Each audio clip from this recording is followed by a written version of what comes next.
이 시간 주 앞에 나와 예배 드리신 성도님들에게 주님의 크신 은혜가 함께 있기를 주의 이름으로 축복합니다. 오랜 주일날 예배 시간을 통하여서 사무엘하 말씀을 살펴보고 있습니다. 다윗이 압살롬의 반역으로 인해서 왕궁에서 도망치고, 그리고 압살롬과의 전쟁에서 승리함으로 왕궁으로 복귀를 합니다. 근데 복귀하는 과정에서 다윗은 자신이 꿈꾼 새 정부를 만들려고 합니다. 행정 조직을 개편하고 또 힘의 세력, 정치적인 완력을 자기가 원하는 대로 만들려고 합니다. 그것 때문에 돌아오는 길에서부터 분열이 발생하고, 그 결과 세바를 중심으로 많은 이스라엘 지파들, 사실상 유다를 제외한 나머지 지파들이 세바에게 동참하면서 분란이 생깁니다. 다윗은 이 분란을 초기에 제압을 해야만 왕궁으로 복귀하는 것뿐만 아니라 왕권을 제대로 회복할 수가 있습니다. 그러면 다윗은 이 문제를 군사령관 요압을 통해서 푸는 게 아니라 본인이 하고 싶은 대로 이 아마사를, 유다 지파의 수장인 아마사를 군사령관으로 세워서 이것을 풀려고 합니다. 그 시도 때문에 또 다른 문제가 발생을 해요. 아마사가 이 문제를 푸는데 적합한 사람인가, 실력이 있는가, 또는 아마사를 군사령관으로 세우는 것이 다윗의 그 도망과 또 압살롬 반역을 처리하는 데 있어서 공을 세운 것에 대한 정당한 인사 조치인가 등등을 생각해 보면 절대로 다윗은 공의롭게 보상하거나 행정 조직을 치르거나 정치적인 행위를 하고 있는 게 아니었어요. 그런데 문제가 생깁니다. 이 아마사가 3일 내에 군대를 소집해서 세바의 반역을 진압하라고 다윗이 명을 내렸는데 3일 내에 군대를 소집해서 오지를 못합니다. 그래서 다윗은 급해서 아비새를 세워서 자기의 모든 군대를 다 내어주고 이 세바의 반역을 진압하라 합니다. 역시나 요압은 뺍니다. 그럴만야 소용없는 게 아비새는 요압의 동생이라 어차피 같이 가고요. 결국은 뒤늦게 아마사가 합류할 때 요압이 그 아마사를 칼로 찔러 죽입니다. 권력 싸움에서 어찌 보면 그 결투나 또는 암살 같은 일들은 종종 발생합니다. 그런데 분명히 요압이 살인이라는 큰 죄를 진 건 맞지만 성경은 요압이 어마어마하게 악한 사람이다 라는 평가를 급하게 내리질 않습니다. 왜냐하면 요압은 지금 부당한 인사 조치를 당했거든요. 그리고 지금 나라의 2인자 자리, 군대에서의 수장 자리를 놓고 경쟁하고 있는 관계에 한 사람이 칼을 들고 오고 있는데 아마사는 그 칼을 주의하지 않았습니다. 그래서 결국은 그 칼이 찔려 죽고 말죠. 본인도 장수고 지금 칼을 들고 나가 싸우는 사람이, 그리고 심지어 나와 군대의 장관 자리를 놓고 경쟁하고 있는 사람이 칼을 들고 오는데 그 칼을 주의하지 않는다. 오늘 우리가 하나님 나라를 세울 때요, 우리는 칼을 들고 나가 싸웁니다. 말씀이라는 검을 들고, 성령이라는 검을 들고 나가 싸웁니다. 그리고 그 성령은, 그 말씀은 1차적으로 우리의 생각에 지혜를 주고 우리에게 하나님의 뜻을 가르쳐주고 그걸 따라갈 수 있는 의지를 넣어주고 그럴 수 있는 용기를 넣어주고 새 힘을 넣어주고 감당할 수 있는 기쁨과 평안을 넣어줍니다. 그래서 사실상 보면 성령의 검, 말씀의 검은 1차적으로 우리의 생각과 마음을 다스리는 것부터 시작합니다. 그리고 그것을 통해서 우리의 육신을 다스리고 우리의 시간과 물질을 다스리고 나아가 교회와 가정을 하나님의 나라로 세우는데 무기로 삼아야 합니다. 그런데 이걸 주의하지 않으면 우리의 생각과 마음이 먼저 나를 찌릅니다. 그리고 엄한 사람을 찔러서 되려 하나님의 나라를, 교회를, 가정을 망가뜨리죠. 그래서 자기의 건강을 망가뜨리고 인생을 망가뜨리고 교회를 무너뜨리고 가정의 분열을 만듭니다. 그래서 칼은 주의해서 써야 합니다. 수술할 때도, 요리를 할 때도, 무엇을 만들 때에도 칼은 주의하는 것이 맞습니다. 하물며 지금 반역의 문제를 풀어야 되는 장소들이 칼을 주의하지 않습니다. 오늘 우리가 칼이라고 해서 내 마음대로 휘두르면 안 됩니다. 칼이 칼집에 빠져 있으면 장수라면 긴장하고 접근해야 하는 거 맞습니다. 오늘 내게 하나님 말씀이 들어왔으면 이때부터 우리는 주의해야 합니다. 이거 잘못 휘두르면 오히려 나도 다치고 상대방도 다치게 만듭니다. 왜냐하면 이때부터는 이것은 칼집에서 나와서 무언가를 벨 수 있는 무기가 되기 때문이죠. 우리는 그 칼을 휘둘러 악한 영과 싸우고 거짓과 싸우고 우리의 고집과 싸우고 우리의 잘못된 휘말리는 감정들과 싸우고 세상의 유행이나 세상의 풍파나 육신의 정욕들과 싸우는 도구로 삼아야 합니다. 물론 요압과 아마사는 권력 싸움을 했지만 자기들끼리 칼부림을 했지만 오늘 놀라운 건 하나님의 나라가 세워지는 데 있어서 이런 과정들이 일어난다는 걸 보여주고 있습니다. 성경은 굳이 보여줍니다.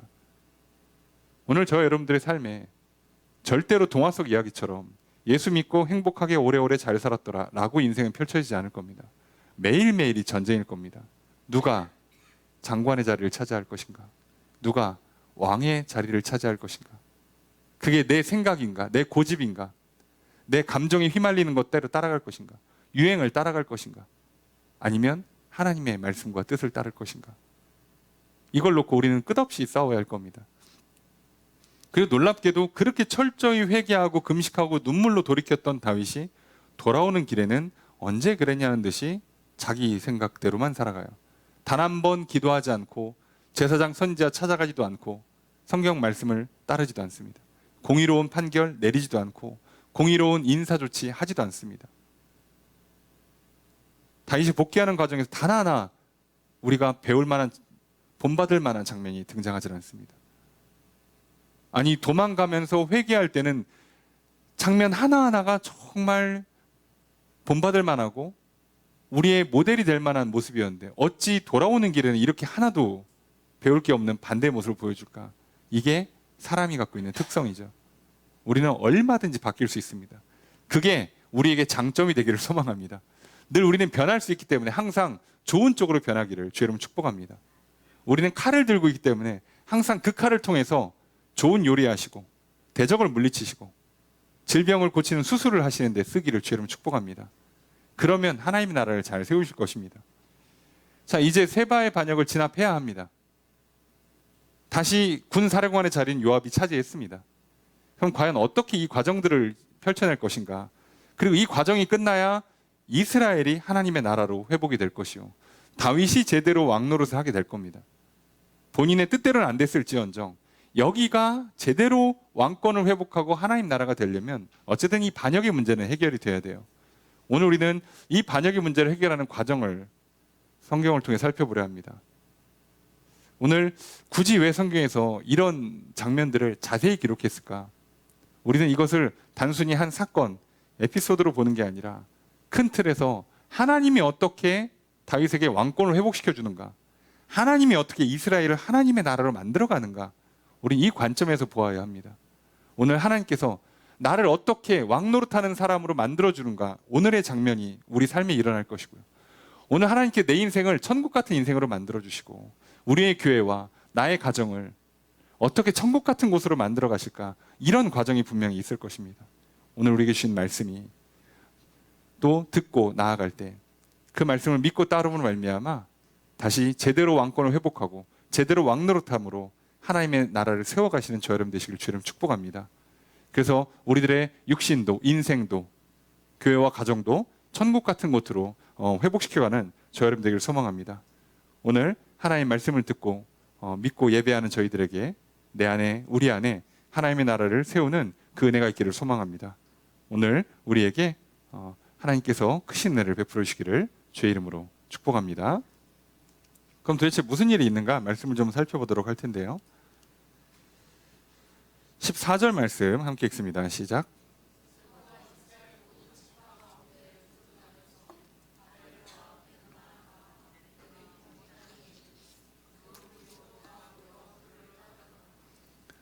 자, 세바 입장에서는 세력을 많이 모아야 돼요. 잘하면 자기가 왕이 될 수도 있습니다. 또는 왕을 추대하고 자기가 나라의 2인자가 될 수도 있습니다. 또는 다윗이랑 협상을 해서 자기가 나라의 넘버 2, 3 정도도 될 수가 있습니다. 세바는 지금 어떤 의미에서는 정치를 하고 있고 군사적으로는 쿠데타를 일으킨 거예요. 민심은 돌아섰고 이 싸움은 해볼만 합니다. 그래서 세바는 원래 그런 지도력이 있거나 평판이 좋은 사람이 아님에도 불구하고 열심히 돌아다니면서 세력을 모아요. 그리고 그 사람들이 지금 어디에 집결되어 있냐? 그 뒤에 보면 아벨이라는 성에 집결하고 있습니다. 이 아벨이라는 성의 위치가 아주 정확하진 않은데 이스라엘 북부인 것으로만 추정이 돼요. 상당히 북쪽으로 가 있습니다. 당연히 이스라엘 중앙에서 조금 아래로 있는 예루살렘에 비하면 좀 멀리 떨어진 곳에 세를 모아야죠. 정중앙에는 사실 에브라임 지파가 있거든요. 에브라임 므낫세가 센터를 먹고 있고 바로 밑에 유다가 있는데, 그러면 위로 가 있는 게 어쨌든 거리상으로나 세력을 모으기에 좋죠. 거기에서 지금 자리를 잡고 있습니다. 자, 이렇게 자리를 잡고 있으니까 오늘 15절을 보니까 그들이 벤마가 아벨로 가서 세바를 애우고 세바에게 이제 모인 거죠. 그리고 그 성읍에 모여 있으니까 이제 어떤 일이 생기냐? 이제 요압이 이 세바를 잡으려고 거기까지 간 거예요. 군대들이 거기까지 갔습니다. 가서 자, 여기에는 일종의 수성이에요. 성 안에 들어와서 성에서 지금 버티기 싸움을 하는 거죠. 그럼 요압 입장에서는 무작정 들이밀면 피해가 커요. 불리합니다. 이거는 단순히 군사적인 쿠데타의 의미를 넘어서 어떻게 보면 정치적인 활동이 같이 있기 때문에 굉장히 신중하게 접근해야 돼요. 그래서 요압이 이 작업을 어떻게 하느냐? 성 앞에다가 그냥 밀고 들어가면 싸움이 격렬해지고 많은 사상자가 발생하니까 토성을 쌓습니다. 흙을 쌓아 올려요. 점점점 쌓으면 이제 성벽만큼 이렇게 쌓겠죠. 이쯤 되면 이제 이 성 안에서는 둘 중에 하나예요. 항복을 하든가 성 안에서 대판 붙든가. 그러니까 이제 토성이 점점점 쌓아 올리고 있는 이 상황에 오늘 15절 보면 요압과 함께한 모든 백성이 성벽을 쳐서 헐고자 한다. 이제 이게 진행형입니다. 그러니까 점점 쌓아가고 있었고 얼추 쌓았다는 얘기예요. 조만간 다 쌓아.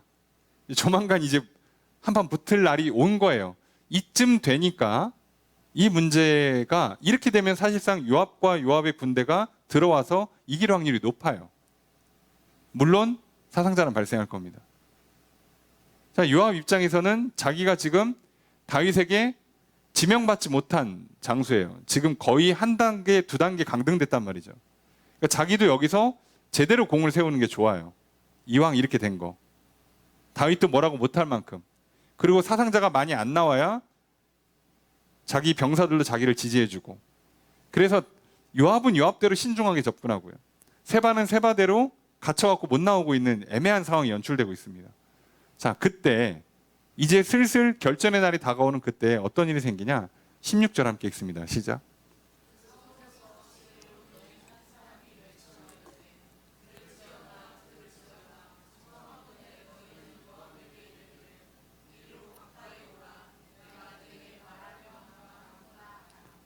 그 성읍에서 한 여인이 나옵니다. 이름도 등장하지 않는 한 여인이에요. 그런데 성경은 단 한마디만 수식어로 붙입니다. 지혜로운 여인. 자, 지혜로운 여인이 등장해요. 자, 이제부터 이 여인이 뭘 어떻게 했길래 그렇게 지혜롭다고 평가를 하는가 좀 봐야겠죠. 뭐라고 외치냐? 들을지어다, 들을지어다. 자, 들어라 라고 하고 있어요. 두 번이나 외칩니다. 큰 소리를 외치는 거죠. 자, 그런데 여기 들을지어다라고 할 때 그 뒤에다가 남성형 복수형을 붙입니다. 그냥 정확히 타겟을 정해서 얘기하는 거예요. 그냥 샤마 하면 그냥 생 들으라예요.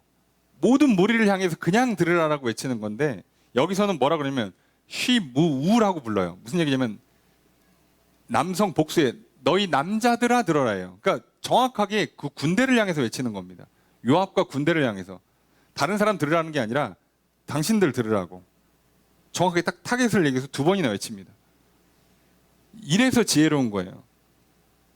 여러분, 내가 말을 하면 우선 누구한테 말하는지부터 명확하게 해야죠. 내가 위기에 봉착하면 도와주세요라고 하면 지나간 사람이 난가? 하고 그냥 가요. 그러니까 얘기를 해야 돼요. 아저씨 도와주세요. 아주머니 도와주세요. 거기 젊은이 좀 도와줘. 이렇게 해야 된다고.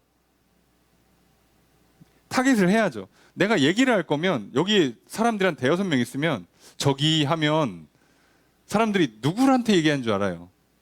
그 친구 이름을 부르든가 아니면 그 사람 어깨를 살짝 톡톡 치든가 뭘 해야 될 거 아닙니까? 이 여인이 지혜롭다고 평가하는 것 중에 정말 중요한 건 정확하게 대상을 명시하고 외칩니다. 들으라고. 그리고 들으라고 한 다음에 뭐라고 요청하냐? 요압한테 좀 이리로 와서 할 얘기가 있으니까 좀 요압한테 좀 잠깐 이 자리로 나오시라고 좀 해주세요라고 해요. 대상이 누군지 메시지가 무엇인지를 명확히 합니다. 대화의 기본이죠. 우리가 하나님 말씀을 들을 때 하나님 지금 나한테 무엇이라고 말씀하시는가? 내가 기도할 때 나는 하나님께 무엇을 구하고 있는가? 명확히 해야죠. 그게 기본 아닙니까? 들으면 좋고 아니면 말고 뭐 알아서 들으시겠지. 그래서 한다는 건지 안 한다는 건지 간다는 건지 안 간다는 건지 얘기를 해줘야 될 거 아니냐고. 밥을 먹는다는 건지 안 먹는다는 얘기를 해줘야 준비하지 않겠냐고요. 얘기를 해줘야지. 물어봤으면 예, 아니요라고 대답을 해야죠. 그런데 오늘 이 장면이 굉장히 좋게 잘 만들어지는 이유 중에 하나가 지혜로운 여인뿐만 아니라 요압도 생각보다 훌륭합니다. 지금 장면만 보면 요압이 다윗보다 나아요. 왜 그러냐? 17절 함께 읽습니다. 시작.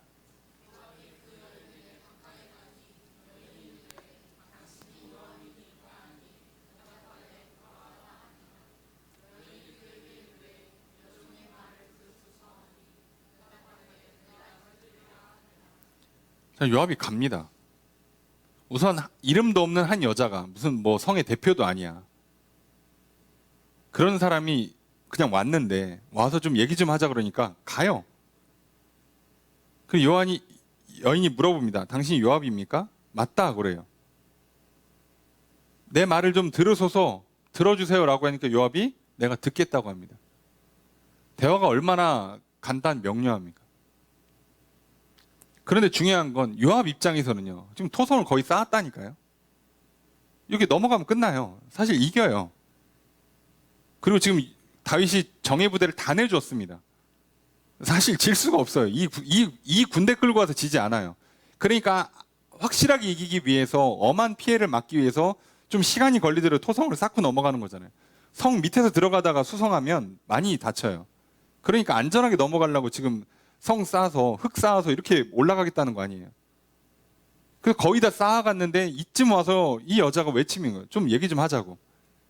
그럼 요압이 만약에 진짜 군인 정신, 예? 무대뽀 였으면 굳이 여자가 얘기하는데 뭐라는 거예요? 그 동네 아주머니 그냥 뭐라고 그래? 시끄럽다고 그래? 돌아가시라고 그래? 그러거나 아유 여자는 여기 올 때 아니요. 그거 위험합니다. 이거 조만간 전쟁 나고 그러면 다쳐요. 오지 마세요. 가세요. 이러면 끝나는 거예요. 또는 이미 뭘 얘기할 게 있나? 이제 뭐 다 쌌으면 이제 들어가면 끝나는데 뭐 그 성사람이랑 얘기하면 뭐예요? 설령 대표일지언정 난 들을 만 없어. 그냥 밀어붙이고 다 죽이고 그리고 승리해서 왕한테 가면 나는 잘한 건데 내가 굳이 뭐 여기서 대화를 할 필요가 있나? 라고 고집을 부리거나 교만에 빠지면 안 들렸을 거예요. 요압 그렇게 하지 않습니다. 이름도 없는 한 여인이 와서 얘기 좀 하자는데 그걸 들어요. 대화에 응합니다. 그럼 나라의 넘버 2고 지금 경쟁자를 제거한 사람이에요. 그 정도 되는 사람이 어떻게 보면 진짜 결단력 있고 되게 잔인해 보이는 사람 아닙니까? 그런데도 이름 없는 여인이 와서 얘기 좀 하자는데 들어줘요. 대화를 합니다. 여러분 오늘 우리들이 어떻게 하나님께서 다윗에게 요압이라는 장수를 붙여주시고 요압이 잘못한 것도 많지만 물론 그렇게 치면 다윗도 잘못한 게 많지만 어떻게 다윗과 요압이라는 사람을 통해서 이스라엘의 군사적인 문제를 풀어가고 거기에 하나님의 나라를 든든히 세워가는가를 잘 보면 잘할 때에는요, 다윗도 그렇고 요압도 그렇고 정말 하나님과 소통이 잘 되고요, 사람들과 소통이 잘 됩니다. 지금 요압도 하나님은 잘 모르겠고 사람과 소통이 잘 됩니다. 정말 잘 되고 있어요. 그러니까 우린 여기서 분명히 깨달을 수 있는 게 있죠. 지혜는 듣는 거고 정확하게 말하는 겁니다. 내가 누구한테 무엇을 말하는가가 명확한 사람들이 지혜로운 거고요. 그리고 그 누가 됐을지언정 들을 수 있는 사람이 지혜로운 거예요. 내가 이 나라의 군대 장관인데 성에 있는 여자 한 사람 얘기를 굳이 왜 들어줍니까? 들어요. 들어보고 나서 판단하는 겁니다. 아유, 무슨 아줌마 이상한 소리 하네. 그럼 말면 되잖아. 아, 진짜 훌륭한 얘기를 하시는구나. 참 이름도 없는 여인이 진짜 좋은 지혜를 줬구나. 그럼 따르면 이득이잖아요. 듣고 보는 거예요. 이거 듣는데 뭐 하루 종일 걸릴 것도 아니고, 잠깐 듣는다고 문제도 안 생기고. 어떻게 이렇게 강단 있고 결단력 있고 잔인하기까지 보이는 사람이 어떻게 이렇게 유연할 수 있을까? 근데 오늘 우리들이 이게 필요한 겁니다. 우리가 비록 칼을 들고 나아가서 영적 전쟁을 치러야 되고, 매일매일 삶 가운데 질병과 싸워야 되고, 거짓과 싸워야 되고, 수많은 경쟁을 치러야 되는 우리들이 들어야 합니다. 그게 지혜예요. 자, 그렇게 합니다. 근데 이 여인이 하는 말을 잘 들어보면 뭐 결론은 이 성 부시지 말라겠죠. 성에 있는 사람이 제가 문 열어드릴 테니까 들어오세요, 막 이런 일은 없잖아요. 그럴 권한도 없고, 이 여자가 부시지 말고 도대체 왜 그러냐, 대화로 좀 풀어보자라고 하는 거예요. 지금 전쟁하고 있는데 갑자기 판에 와서 대화로 풀자는 거예요. 전쟁 나기 일부 직전에. 근데 이쪽에서는 들어오지 말아야 되는 이유부터 제시하는 거예요. 자, 뭐라고 하냐, 18절에. 여인이 말하여 이르되 옛사람이 흔히 말하기를 아벨에게 가서 물을 것이라 하고 그 일을 끝냈다. 옛날 사람들이, 예로부터 사람들이 무슨 문제가 있으면 아벨 성에 가서 물어봐, 그렇게 얘기를 했고 실제로 그 일이 끝났어. 그러니까 아벨 성에서 사람들이랑 얘기를 하면 여기가 지혜로운 사람들이 많았던 거예요. 문제를 잘 풀어줘. 뭐 어려운 일 있어? 아벨 성 가봐. 거기 똑똑한 사람들 많으니까 거기 가서 얘기 나누다 보면 문제가 잘 풀려. 그리고 실제로 그렇게 문제가 풀려왔던 거예요. 그러니까 여기 지혜로운 인재를 많이 배출하는 성인데 왜 여기를 그냥 부시려고 하냐. 근데 여기서만 이런 얘기로만 했으면 사실 어려운데, 이 여인이 하는 가장 핵심적인 메시지는 사실 19절입니다. 19절 함께 읽습니다. 시작.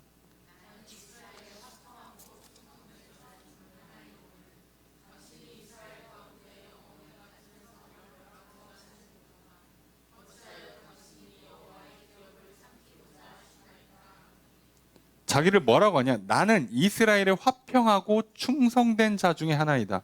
그러니까 결국 나는 이스라엘에 화평하고 충성된 사람입니다. 나는 화평을 원하는 사람, 화평하게 살고 싶은 사람이고, 나는 충성하는 사람이라는 거예요. 자, 이게 굉장히 중요한 표현이에요.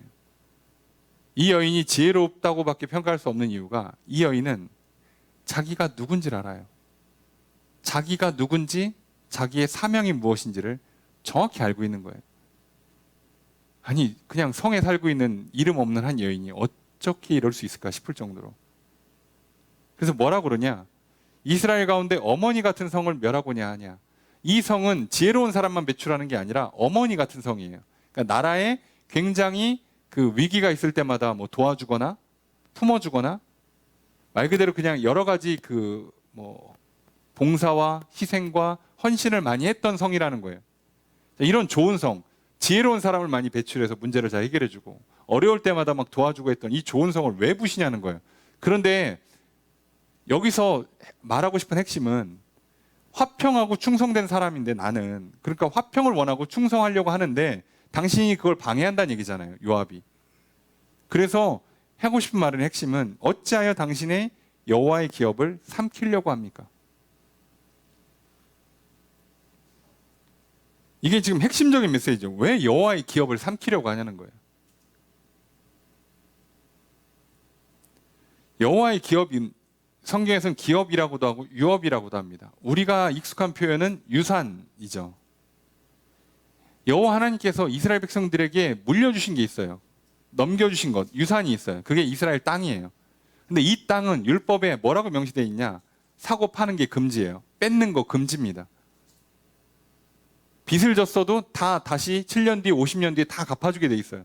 혼자 못 갚으면 친척들이 갚아주게 돼 있어요. 어떻게든 이거는 무조건 지켜야 되는 거예요. 자, 이게 이스라엘 백성들의 사명입니다. 그 자기는 이걸 충성하겠다는 거예요. 나는 내 성 지키겠다는 거예요. 이름도 없는 한 여인이지만 내가 요압한테 가서 이 성을 지키겠다는 거예요.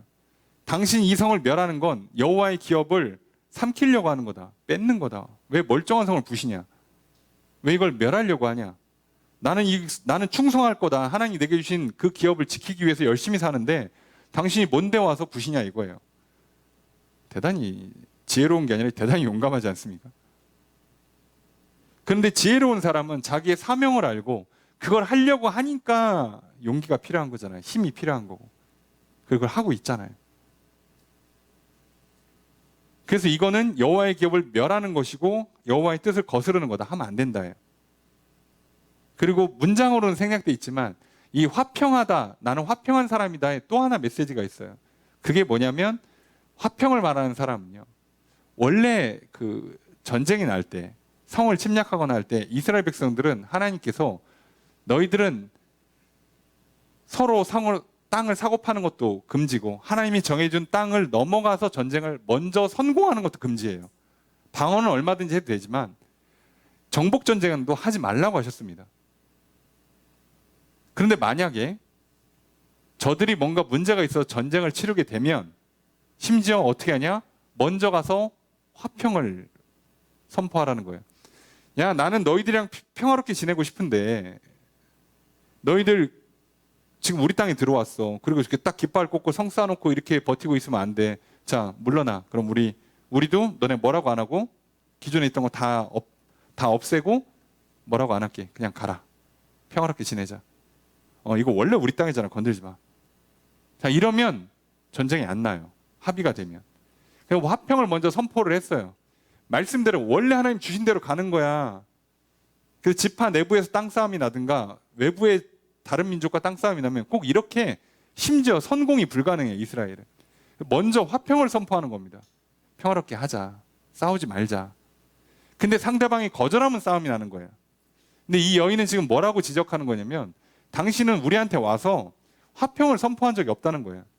자, 우리 싸우려고 하는 게 아니야. 세발을 원하는 거지.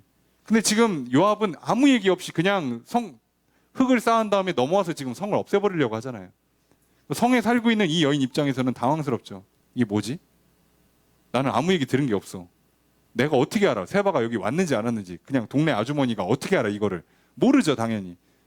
근데 이 여인은 내용을 갖고 접근하는 게 아니라 말씀으로 문제를 풀고 있어요. 아니, 성을 칠 거면 칠 수 있지. 무슨 문제인지 모르겠지만 근데 치려면 화평을 선포해야 되잖아. 뭐가 문제고 그것만 해결하면 우리 전쟁 안 하고 그냥 대화로 풉시다. 서로 조율해서 문제를 끝냅시다. 이러면 되는데 왜 그거 안 했냐는 거예요. 그리고 여호와께서 기업으로 줬는데 그거 나는 당연히 이 땅 주민으로 지켜야 되는데 당신은 왜 이걸 뺏으려고 하느냐. 하나님의 뜻이 아니다. 이 두 가지를 선포하는 겁니다. 자, 그리고 이것 때문에 이 문제가 대화로 풀려요. 그럼 오늘 우리가 어떻게 한 여인이 성을 구원하는가? 이름도 없는 여인이. 단순히 감정적으로 호소합니까? 열심히 막 열정을 막 가지고 막 설득합니까? 아니요, 지혜를 갖고 합니다. 여기서 말하는 지혜는 말씀이에요. 하나님 말씀으로 풀어요. 말씀대로 합니다.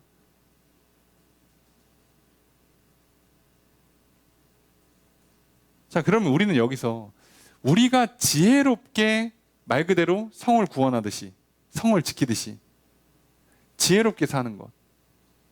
그럼 내 육신을 지키고 내 생각과 마음을 지키고 내 시간과 물질을 지키고 내 건강을 지키고 내 인생을 지키고 나아가 교회와 가정을 지키는 이 지혜로운 여인처럼 이렇게 하려면, 문제가 있을 때 하려면 우리는 당연히 두 가지를 기억해야 돼요.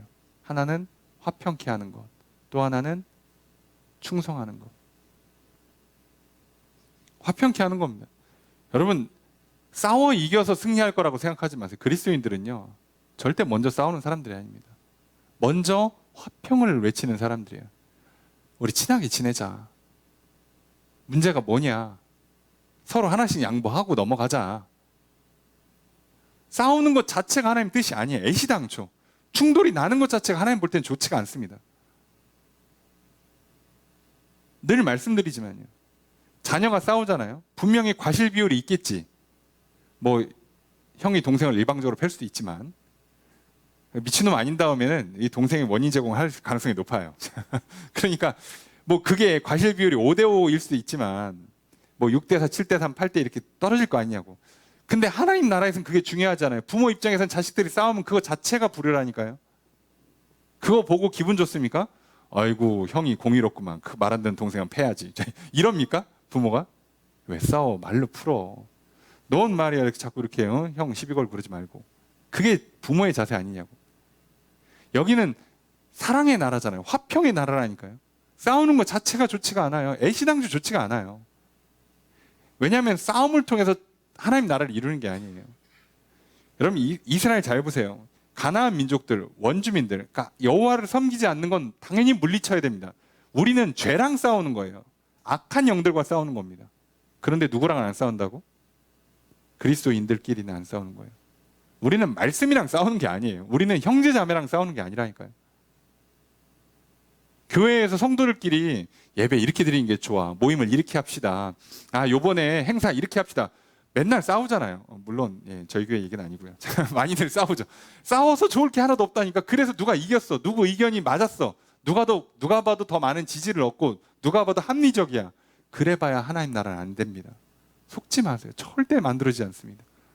화평하는 게 좋아요. 일 좀 망치는 게 차라리 낫다니까. 하나님 나라는 일 잘해서 뭐 할 건데. 그렇잖아요. 형이 동생을 쥐잡듯이 잡아가지고 설거지를 완벽하게 했어. 그게 뭐가 부모한테 기쁨이 되겠냐고. 그냥 내가 설거지할게. 니들은 사이좋게 지내지. 부모의 마음이 그렇잖아요. 하나님 똑같습니다. 그럼 우리끼리 막 싸워가면서 막 일 잘해봐야 하나님 기쁨이 될 것 같습니까? 하나님께서 우리에게 명령한 첫 번째 명령과 두 번째 명령이 뭐라고요? 하나님 사랑, 이웃 사랑이에요. 일 잘하라는 거 써있지도 않아요, 여러분. 행사 잘하고 교회 많이 키우고 써있지도 않다고요. 놀랍게도. 오늘날 약간 뭔가 시대의 흐름상 뭔가 일을 못하거나 뭐 성장이 더디거나 그러면 이렇게 죄를 짓는 것 같잖아요. 예. 죄책감을 넣잖아요. 사단이 하는 거죠. 성경엔 단 한 번 우리를 그런 걸로 평가하지 않습니다. 사실 이 화목 화평은요, 형제 사랑, 이웃 사랑의 또 다른 형태일 뿐이잖아요. 생각을 해보면. 내가 상대방 거 안 뺏고, 그죠? 욕심 부리지 않고, 10계명, 10번째 계명처럼 욕심 부리지 않고, 남의 거 탐내지 않고, 빼앗지 않는 것. 그걸 빼앗으려고 하니까 도둑질하고, 위증하고, 살인하고, 간음하는 거 아니냐고. 내게 주신 것 만족하고, 내게 주신 것 잘 지키면 아무 문제 안 생겨요. 우리는 화평하는 사람이 되어야 됩니다. 그런데 예수님께서요, 이 화평에 대해서 아주 한마디로 깔끔하게 정의하시죠. 산상수훈에서 뭐라고 되어 있습니까? 팔복에 마태복음 5장 9절 말씀에 화평케 하는 자는 복이 있나니 그들이 하나님의 아들이라 일컬음을 받을 것이요. 화평케 하는 사람이 하나님 자녀라고요. 다르게 평가하잖아요. 여러분, 내가 뭐 싸워서 옳고 그름을 나와서 나 옳다고 백날 주장하면서 하나님 뭐라고요? 나는 그거 기뻐하지 않는다. 나는 옳은 자녀, 똑똑한 자녀를 원하는 게 아니야. 나는 내 사랑받고 나를 사랑하는 자녀들끼리 서로 사랑하는 그런 자녀를 원해 라고 말씀하실 거예요. 절대로 속지 마십시오. 착각하시면 안 됩니다. 세상은 참 잔인하지만요, 일 잘하고 일 많이 하면 먼저 잘리는 수가 생겨요. 아시죠? 요령입니다. 요령. 일 너무 열심히 하지 마시고 회사에 충성하지 마시고 나를 사랑하고 나의 발전을 위해서 하시고 사원들이랑 상사랑 사이좋게 지내시면 회사에서 오래오래 잘 다니실 수 있습니다. 일 잘하다가 한 번만 다쳐보세요. 바로 잘립니다. 속지 마세요. 그래서 우리는 화평케 하는 사람이 되는 거예요. 절대로 먼저 칼을 들이미는 게 아니라 먼저 악수를 내미는 거, 화해를 요청하고 사랑으로 섬기는 거죠. 그게 중요해요. 왜 자꾸 옳다 그르다를 따집니까? 예수님은 옳다 그르다의 기준이 딱 하나예요. 예수님을 인정하는가? 예수를 그리스도로 고백하면 다 우리 편입니다. 싸움의 대상이 아니라고요. 절대로 싸우면 안 된다고. 우리가 싸워야 될 대상은 예수를 그리스도로 인정하지 않는 사람들, 그렇게 만드는 악한 영과 싸우는 거예요. 여러분 속지 마세요. 여러분 내 거울을 보시면서 내 얼굴과 싸우지 마세요. 너 왜 이렇게 생겼냐? 그러지 마시라고. 내 거예요. 사랑하시라고. 마음껏 사랑하시라고. 아 예쁘다, 잘생겼다, 그렇게 하시고, 뭐가 좀 안 좋으시면 피부 관리하시고 운동 좀 하시고 뭐 그러시면 돼요. 여기다가 칼질하시면 골치 아픈 문제가 생기는 거예요. 반대로 하시는 겁니다. 정작 우리가 싸워야 되는 건 뭐예요? 내게 생명을 거두어가는 질병과 내 안에 싸워야죠. 내 평안을 빼앗아가는 거짓과 싸워야죠. 그럼 속지 마시라고. 하나님 내게 주신 것들은 여러분 싸움의 대상이 아니에요. 미워하지 마세요. 불평불만하지 마시라고. 그냥 그대로 받아들이세요. 주신 것에 만족하시고 잘 지켜서 잘 다스리시면 정말 아름다운 통치가 일어날 것이요, 거기에 존귀와 영광이 있을 것이요, 하나님께 잘했다 칭찬하시고 많은 상과 복을 내려주실 것입니다. 그럼 우리 인생은 전혀 문제가 생기지 않습니다. 두 번째가 충성이에요. 여기서 말하는 충성은 당연히 열심히 일한다는 개념이 아니고, 여기서 말하는 충성은 청지기처럼 주신 걸 책임지고 지키는 거예요. 하나님이 내게 주신 게 뭘까요? 여러분 이 여인은 하나님이 내게 주신 그 성을 지키려고 했어요. 다윗은 당연히 하나님이 내게 주신 그 왕권을, 이스라엘을 지켰어야 돼요. 물론 자기 마음대로 하려다가 분열을 냈지만 우리도 마찬가지죠. 하나님이 내게 주신 내 생각과 마음, 나의 어떤 개인적인 개성, 성향, 기질, 그거를 잘 지키셔야 돼요. 평가 내리고 아유 나는 왜 이렇게 사람이 내향적인가, 난 너무 이렇게 외향적이라 나댔는데, 그런 걸 평가하고 좋다 나쁘다 하는 게 아니라 그걸 지키셔야 된다고. 잘 쓰실 생각을 하셔야 된다. 내 성별을, 내 외모를, 내 환경을 잘 주신 걸 잘 지키시는 거예요. 충성하시는 겁니다. 게다가 우린 여기서 어디까지 가야 돼요? 하나님이 내게 주신 것의 핵심은, 생각을 해보면 내 몸 주셨고, 내 가정 주셨고, 내게 교회를 주셨고, 장차 천국을 주세요. 이건 내가 무조건 지켜야 되는 겁니다. 그래서 우리의 신앙생활은요, 얻기 위한 싸움이 아니에요. 사실 잘 보면 천국을 얻으려고 싸우는 게 아니라 천국을 지키는 싸움이 되는 거예요. 안 뺏기려고 싸우는 거라고요. 하나님께서 우리에게 주신 내 육신의 건강을 안 뺏기려고 싸우시는 거라고. 건강이 없는데 어떻게든 잘 먹어서 건강을 만드는 게 아니라, 여러분 그래봐야 주어진 생명 이상을 살 수는 없어요. 아무리 좋은 거 드셔도 200년씩 사는 거 아니잖아, 사람. 오늘 내게 주신 것을 잘 지키는 싸움을 싸우는 거라고요. 그러니까 몸에 좋은 걸 찾는 게 아니라 내 몸에 맞는 걸 찾으셔야 된다고요. 나에게 맞는 걸, 내 걸 지켜야 되잖아요. 여러분 여기는 아벨성입니다. 예루살렘 성처럼 만들 수 없어요. 그렇게 성을 쌓거나 그렇게 도시를 만들 수 없다고. 아벨성은 아벨성만의 특성이 있을 거라고. 지역이 북부니까 북부의 기후가, 날씨가 있을 거 아니에요. 거기에 맞춰야겠지. 그렇게 사는 거예요. 나한테 맞춘, 내 몸에 맞는 음식이 있어요. 모든 사람에게 통용되는 원리가 있겠지만 개인적으로 몸에, 육신에 건강을 주는 습관들이 있을 거예요. 몸의 특성들. 그거에 충성하셔야 돼요. 내 몸을 지키는 거지. 어떤 사람이 이거 먹고 건강해졌더라. 내가 한번 먹어봤는데 안 맞아. 그러면 안 먹어야지. 그죠? 간단한 거 아닙니까? 내 몸을 지키는 거예요. 남의 이론을 지켜주는 게 아니라 나를 지키는 거라고요. 내 가정을 지키는 거라고. 남들이 이렇게 살았다 저렇게 살았다 백날 얘기해봐야 우리 가정이 화목해야죠. 내가 장차 좋은 배우자를 만나고 내 자녀들을 믿음 안에서 기르면서 좋은 가정을 꾸릴 생각을 해야지. 뭐 남들은 이렇게 살더라가 무슨 상관이에요. 그럼 우리 교회가 좋은 교회가 돼야지. 옆에 교회가 뭐 하더라가 우리랑 무슨 상관이에요. 생각을 해보십시오.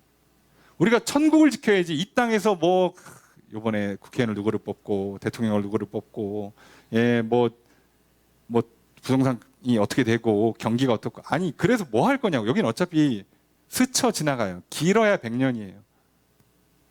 우리가 지켜야 되는 건 천국이라고. 속으시면 안 돼요. 여러분, 우리에게 좋은 직장이, 많은 연봉이 도대체 얼마나 많은 걸 갖다 줍니까? 생각을 해보세요. 그거요, 내 건강 잃으면 다 날아갑니다. 여러분 생각해 보세요. 우리 시간이 지나서 건강을 잃으면 다 깨지고요. 내가 정신을 놓고 이성을 잃으면 내 인생 망가지고요. 내가 가정이 깨지면 내 갈 곳이 쉴 곳이 없잖아요. 좋은 집, 좋은 침대가 먼저가 아니란 말이에요. 일 많이 하고 돈 많이 버는 게 먼저가 아니라고. 내가 정신이 깨져나가는데, 육신의 건강이 망가지는데, 가정이 깨지는데 무슨 소용이 있겠어요? 형, 하나님이 내게 주신 걸 지키는 게 충성이잖아요. 여러분, 하나님께서 언제 돈에 충성하랍니까? 언제 국가에 충성하랍니까? 오늘 내가 살고 있으니까 그냥 여기서 의무를 다하는 것 뿐이지. 오늘 우리가 기억하셔야 돼요. 하나님께 내게 뭘 주셨는가? 주신 걸 지키시는 거예요. 그래서 절대 비교하시면 안 돼요. 하나님이 내게 주신 걸 지키는 거잖아요. 이 여인이 뭐 이스라엘에서 뭐 다른 성 얘기합니까? 에브라임 성 얘기하고 뭐 예루살렘 성을 얘기하고 안 하잖아요. 자기 성을 지키겠다는 거예요. 자기 성을. 그게 중요한 겁니다. 여러분, 그래서 성경에는요, 부모도 책임지라는 얘기가 없고요, 배우자도 책임지라는 얘기가 없고요, 자식도 책임지라는 얘기가 없어요. 국가도 책임지라는 얘기가 없어요. 책임지는 게 아니에요. 나를 지키려면, 하나님께 내게 주신 걸 충성하려면 당연히 따라오는 개념들이에요. 얘가 내 인생의 목적이 아니라 내 목적은 하나님 내게 주신 걸 지키는 거예요. 그러다 보니까 자연스럽게 부모를 잘 섬기고 배우자와 좋은 관계, 자녀들과 좋은 관계를 맺어가는 거지. 근데 그것 때문에 오히려 내 인생이 망가진다. 그럼 끊어야 돼요. 성경은 거기서 뭐라고 하지 않습니다. 속으시면 안 돼요. 우리의 사명은 부모를 지키거나 배우자를 지키거나 자녀를 지키는 게 아니라니까요. 나를 지키는 거예요. 나를 지키려니까 배우자를 지키고 부모를 지키고 자녀를 지키는 거지. 순서가 잘못되면 안 된다고요. 우리는 천국을 지키려고 싸우는 거잖아요. 이 여인은요, 자기 명예를 위해서 나온 게 아니잖아. 지금 정치하려고 나온 거 아니잖아요. 다음번에 내가 이 성에서 시장해야지. 그게 아니잖아요. 이 여인은 오로지 하나님이 내게 주신 땅, 그 땅 얼마인지도 몰라. 집 한 채겠지 뭐, 그 동네에서, 그 성 안에서. 그거 하나 지키겠다고 요압한테 가서 이 얘기를 해요. 그런데 이 여인 때문에 성이 살아요. 여러분, 오늘 내가 내 육신의 건강 지키겠다고 몸부림치는 것이, 하나님 말씀 붙들고 내 인생을 제대로 세우겠다고 싸우는 그것이 결국은 내 가정을 살리고 교회를 살린다고요. 잘만 하면 나라도 살린다고요. 반대로 하시면 안 돼요. 오늘 그렇게 했습니다. 그래서 성경은 이 여인에게 지혜로운 여인이라고 평가를 합니다. 그랬더니 요압이 뭐라고요? 아니라고. 나는 성을 멸하려고 하는 게 아니라고. 당연하죠. 요압도 세 발만 잡으면 돼요. 근데 세 발을 잡으려다 보니까 성도 부시는 거지. 근데 이 여인이 성은 부시지 맙시다. 그랬더니 맞아, 나도 성을 부시는 건 1차 목적은 아니에요. 요압도 그래서 지혜로운 거예요. 자기가 뭘 하려는지를 명확히 알아요. 절대로 아니라고 반복하고, 내가 하고 싶은 건 세바가 왕을 대적해서 세바를 잡으면 된다예요. 나는 그 사람만, 만약에 너희들이 그 사람만 내주면 그냥 돌아간다. 지금 뭐 맨날 며칠 걸렸는지 모르지만 토성을 쌓았는데 이거 그냥 놓고 간대. 세바만 내주면. 자, 그랬더니 여인이 뭐라고요? 자, 그럼 우리가 그의 머리를 성벽에서 던지겠다. 돌아가시겠냐? 오케이. 끝났습니다. 대화가. 그리고 22절 함께 읽습니다. 시작.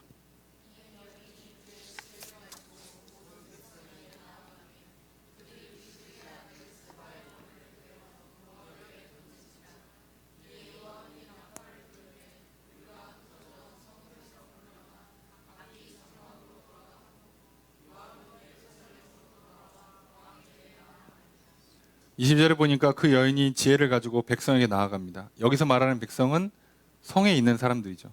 근데 이 성에는 원래 성에 살던 사람들도 있지만 세바를 따라온 무리들도 있잖아요. 그 사람들은 다 군대입니다. 각 지파의 대표격 되는 사람들이에요. 이 사람들이 다 모여있는데 여기다가 가서 뭐 했다고요? 지혜를 가지고 갔어요. 그래서 결론을 어떻게 냈습니까? 세바를 머리를 뱉습니다. 동화처럼 말이 깔끔하게 떨어졌지만 이 과정이 과연 쉬웠을까? 아닐 겁니다. 굉장한 시간과 에너지를 들였을 거예요. 많은 반대를 부딪혔을 겁니다. 설득하기 위해서. 정확히 얘기했겠죠. 이 성 한 3일 지나면 토성 다 쌌는데 그리고 들어오면 다 죽는다. 근데 우리 성은 무슨 죄냐? 그리고 니네 이길 수 있냐? 세바 너 왕 될 수 있냐? 네가 죽어라. 이 여자가 뭐 어디까지 얘기했는지 모르지만 어마어마한 얘기를 한 거예요. 그리고 내부에서 이것 때문에 유혈 충돌이 났을 수도 있어요. 성경은 안 써 있지만. 그런데 결국 결론은 어떻게 냈다고요? 세바를 쳤습니다. 성공했어요. 근데 그게 맞죠? 바보가 아닌 다음에 여기서 사실 싸워봐야 져요. 그리고 세바를 지지했던 사람들도 여기서 잘못 줄 섰다간 두고두고 골치 아픕니다. 그러니 결국 돌아서죠. 그래서 머리를 던집니다. 그리고 요압이 나팔 불어요. 전쟁 끝냈다고 신호를 하고 돌아갑니다. 그동안 내가 성 쌓은 게 얼만데 하루만 더 싸우면 넘어가는데 하루 더 싸우고 그냥 몰라 그냥 저거 다 그냥 부셔 그냥 많은 데를 이번에 한번 교육 좀 시켜줘 하지 않습니다. 고집 부리지 않아요. 승질을 부리지 않습니다. 자기의 목적이 명확하게 합니다. 그러니까 생각을 해보면 요압도 지혜롭고요. 요압도 화평을 원했던 거고요. 요압도 충성하고 있는 거잖아요. 그냥 다윗 왕한테. 그 바람에 요압도 다윗을 지키고 이스라엘을 지켰고요. 이 여인은 성을 지켰어요. 그럼 놀랍지 않습니까? 어떻게 이렇게 되지? 원래대로 하면 그냥 그 성은 작살나야 되고 멸망당해야 되고 세바와 함께했던 무리들은 다 죽어야 되는데 진짜 세바 한 사람만 딱 죽고 끝났어요. 이게 하나님이 원하시는 방식이에요. 죄의 뿌리만 딱 빼고 나머지는 건들 필요가 없잖아요. 잘못하면 다 도려나가요. 다 죽어요. 문제가 있으면 그 문제만 해결해야지 잘못하면 휘말려서 다 죽습니다. 여러분 살다 보면 아시죠? 건강관리 잘못하거나 재정관리 잘못하거나 인간관계가 꼬이거나 별거 아닌데 그 문제만 딱 뽑아서 풀면 쉬운데 여기 휘말려 들어가잖아요. 그러면요 한참 고생합니다. 다 무너져요. 다. 그래서 여러분 우리는 지혜로울 필요가 있어요. 지금 내가 뭘 해야 되는가? 하나님 말씀이 무엇이고 뜻이 무엇인가 명확히 해야죠. 여러분 이 한 주 무엇을 하며 살아가는지를 좀 명확히 하셔야 됩니다. 하나님 말씀이 무엇이고 하나님의 뜻은 무엇이며 하나님이 내게 주신 것을 지키기 위해서 나는 어떻게 화평을 관계를 맺어가고 어떻게 충성할 것인가 분명하셔야죠. 그렇지 않으면 이렇게 저렇게 살다가 말도 안 되는 이상한 분란 하나 그냥 한 번 식사가 틀어졌는데 한 번 건강이 한 번 무너지니까 한 번 돈이 한 번 꼬였더니 한 번 관계가 한 번 틀어지니까 인생이 망가져 버려요. 잘못하면. 그게 아니지. 그것만 딱 빼고 푸는 겁니다. 모두가 평안한 아름다운 결실이 맺어졌죠. 그래서 끝났습니다. 이 문제가. 이렇게 끝나요. 그냥. 압살롬 반역은 그 한 방에 그냥 그 어마어마한 소용돌이에 휘말렸는데 세바의 반역은 이렇게 한 번에 끝난다고. 지혜로운 사람 때문에. 화평을 외치고 충성했기 때문에. 그냥 문제가 이렇게 풀려요. 오늘 저와 여러분들의 인생이 이런 지혜로운 인생 되기를 주님 축복합니다. 화평을 외치는 인생 되시길 주님 축복합니다. 충성하시는 인생 되기를 축복합니다. 그렇게 했더니 성도 살고 이스라엘도 살았어요. 그래서 결론이 어떻게 되느냐? 다윗이 꿈꿨던 내각 어떻게 만들어졌냐? 23절이야. 볼 것도 없어요. 자, 요압은 군대의 지휘관이 됐습니다. 자, 이게 결론이에요. 볼 거 없어요. 이게 핵심이었잖아. 제 2인자를 누구로 만드느냐가 핵심이었는데 여기서 다시 요압이 됐습니다. 자, 23절부터 26절까지 나오는 내용이에요. 다윗이 초기에 왕권을 장악하고 나서 온 이스라엘 왕이 되고 나서 행정 조직을 만들었던 내용이 사무엘하 8장에 나와요. 15절, 18절에 나옵니다. 그게 여기랑 비교하시면 사실상 거의 똑같아요. 하나도 바뀐 게 없습니다. 되려 뭐만 바뀌었냐면 여기 뒤에 보면 그 26절에 야일이라는 사람이 다윗의 대신이 됐거든요. 근데 그 앞서에는요 아들들이 대신이 됐습니다. 오히려 아들들이 물러났어요. 그리고 여기 보면 지파가 골고루 됩니다. 유다 지파, 레위 지파, 베냐민 지파, 그리고 심지어 외국인까지. 가나안 원주민까지. 결국은 하나님이 원하시는 행정으로 가요. 다윗이 꿈꾸는 거 하나도 안 됩니다. 다윗은 뭐 한 거예요 그동안? 예, 괜히 승질 부리고 한 대 쳐맞고 고생만 하고, 예, 그리고 하나님의 뜻이 이루어졌습니다. 심지어 그 뜻을 누구 때문에? 지혜로운 한 여인, 충성하는 한 장수 때문에.